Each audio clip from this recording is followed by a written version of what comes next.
I got nothing. Steve P. The Steve Dangle Podcast with your hosts, Steve Dangle, Adam Wilde, and Jesse Blake. Let's go, baby! Canada, big winners. And by the way, you know what I love about this? Is the fact that everybody made sure to say, hey, listen, for a made-up tournament, it was pretty good.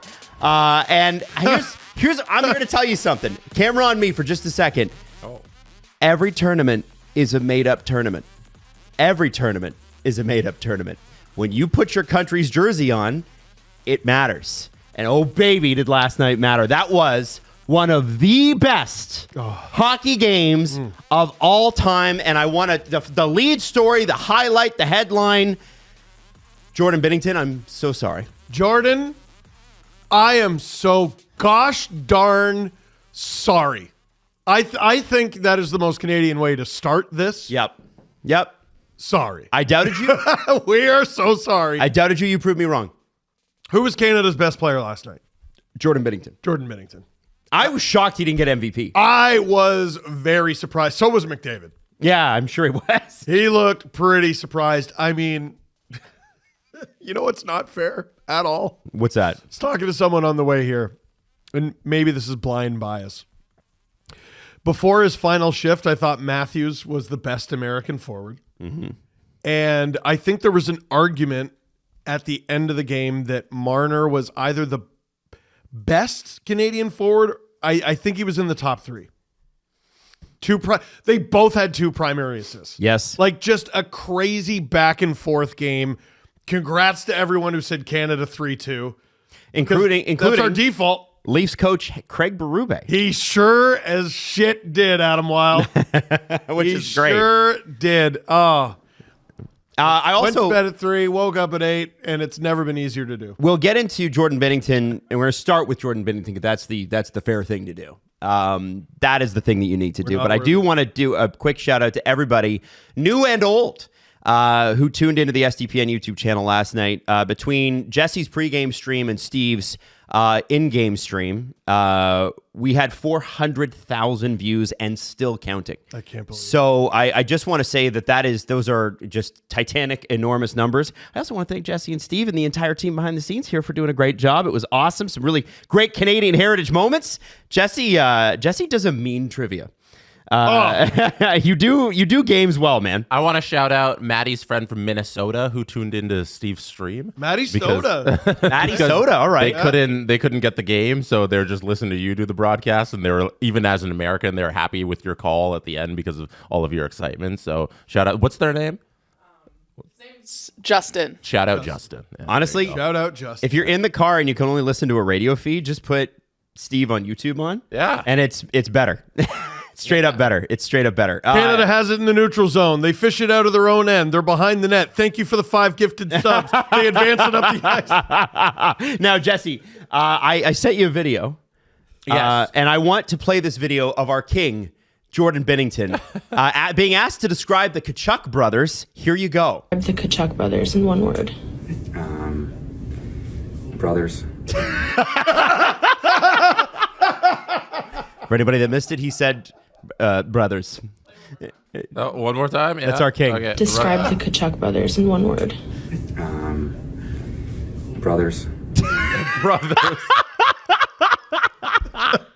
Oh man! Now let's talk about Jordan Binnington throughout the tournament because listen, the narrative, and I was pushing it. Same. Was every game this guy's given up a soft goal, and the difference between teams that win and teams that don't is often one soft goal. Yep. And last night there was no soft goal.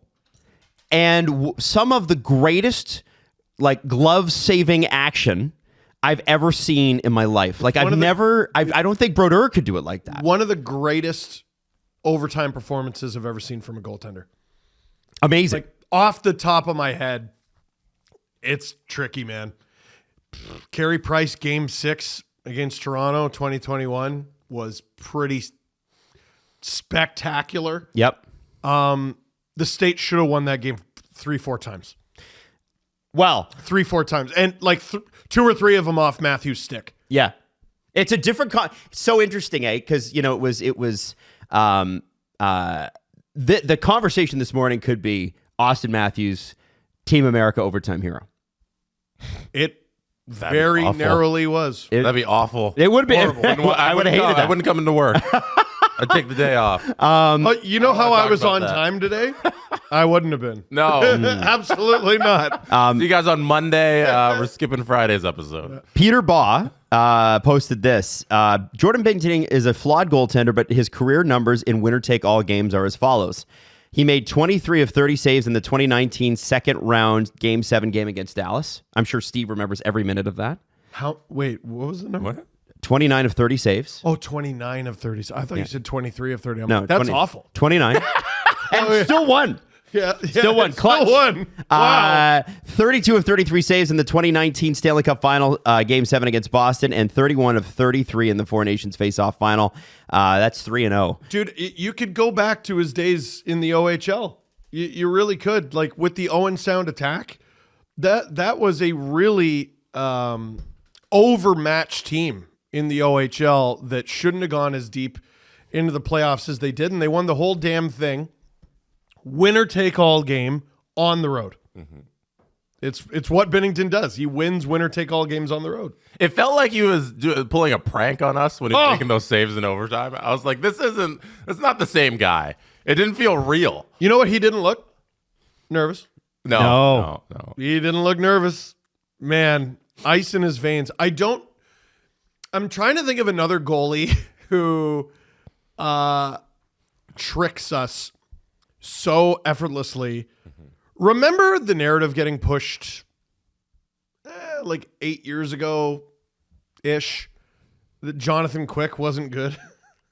His numbers sucked. He had a bad time towards the end of his tenure in LA, and they moved on from him. And then he got to New York, and he was the best goaltender in the world again. Yeah, but and still currently is having a good time. There was a time where in the regular season he was like middle of the pack, and He was the one good month goaltender.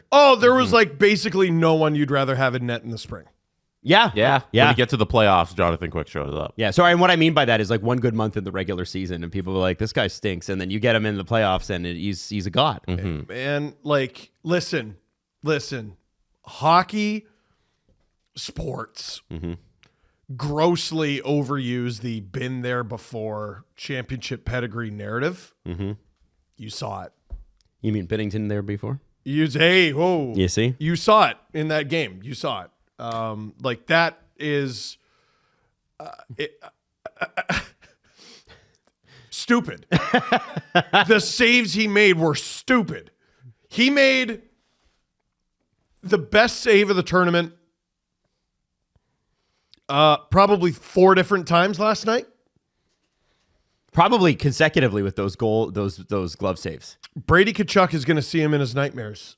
Austin Matthews is going to see him in his nightmares. And that Matthews line had it. They had it all night. They were great. The Tkachuk brothers on the wings of Austin Matthews should violate the Geneva Convention. Yeah. And they were unbelievable when Matthew was out there. Now, that was a factor. Yeah. I mean, you healthy scratch Kyle Connor, and Matthew Tkachuk is only able to give you under 7 minutes. That's a killer. Yeah. That's a bad one, and I'm going to say, I mean, it's hard. You don't know what happened during the game, but like that's an error of judgment. No, that's like there's no one to blame there, because if Matthew Tkachuk tells you he's good to go, you play him. You can't tell him that you're going to bench him. And if something happens during the game where he's like, I'm no longer able to go, that's just what happens. Yeah. You know, you can't make the decision ahead of time and try and predict that like he won't finish the game. So Yeah. I think on their end, it's just the way the game works. Sometimes some guys go down, you know. In a tournament like this, I mean, yeah, hey, one of the best players in the world, you got to pick up, another 3 or 4 minutes. Do you think you can do it? Right. Of course they can. So we're going to double shift either like Matthews or Eichel or maybe one of the Tkachuk brothers or Gensel or like they have options. Yeah. So Right. that's Larkin, just the game. like We're all over the place. I don't know what direction to take this in. Well, we're I don't think that's your role. Don't worry. You be all over the place. I'll bring it back to center. It's all good. Yeah, well, like I mean, like we are on Binnington, and then I said, hey, the Matthews line had it going. But yeah, I mean, we're gonna get to all of that stuff. I mean, it's fine. You keep going. I mean, listen, if you subscribe to that narrative, in overtime it was been there before versus hasn't. Right. Who had all the best chances? United States. Matthews has won playoff series, one playoff series. Mm-hmm. He's 1-8, I believe. Mm-hmm. He had 2 or 3, and Brady Tkachuk has never played a playoff game in his life. Although it looks like he'll be a menace once they get in. I mean, we all knew that. Yeah, he's going to be a problem. We all knew that. Yeah. The best thing. What an animal. The best thing to come out of post game with Brady Tkachuk was that graphic Sportsnet threw up about how no American had ever won a best on best that was playing on that team. I don't know if you guys saw that. What? No American Not one? on that team has won a best on best. Whoa. Kreider? No. Well, Kreider, he got a gold medal at the World Juniors. I guess they're not counting. No, they're talking about professionally. Men's, not juniors. Best on best. No player on the Team USA roster has won. Wow. That's quite the stat. And that's the sort of I'll bring thing. it up. When you hear us complain about Gary Bettman and the NHL not allowing players to go to the Olympics and to these tournaments, that's what we're talking about. Like, we lost a whole generation. Mm-hmm. Like, what do you mean? What do you mean? Like, it's not that they haven't won, which they haven't, but they haven't even had the chance. Haven't even had the opportunity to succeed or fail. Right. They haven't had the stage. It's monstrous. It's unfair. Like, look at the gift that this tournament was. What do you mean? Yeah, so Maddie, if you want to throw that up. I think so what you were talking about of the been there narratives with Team Canada and Jordan Binnington specifically, who won in that building, and that's a large reason that Team Canada believed in him because he got it done. I feel like it did have an effect on the roster in these big moments where you're going against a team that no player on the United States roster has ever won a best on best tournament. And on the other side, you got to stare down Sidney Crosby in the faceoff dot. You got to stare down like Nathan McKinnon. Oh, that was the funniest line of the tournament because McKinnon would get kicked out of the faceoff dot and Sidney Crosby would come in. Right. But Nathan McKinnon, who I don't believe has won a best on best, but has a Stanley Cup. Yes. Canada had a ton of cup wins. McKinnon's not old enough to do the best on best, but he has the cup. A lot of guys on the American side have cups too. But not as many. You're looking at Brad Marchand, who doesn't have as many cups, but has the best on best experience. And they brought Drew Doughty, and we all okay, Drew Doughty hasn't played, but like he has the experience, and I feel like the experience mattered.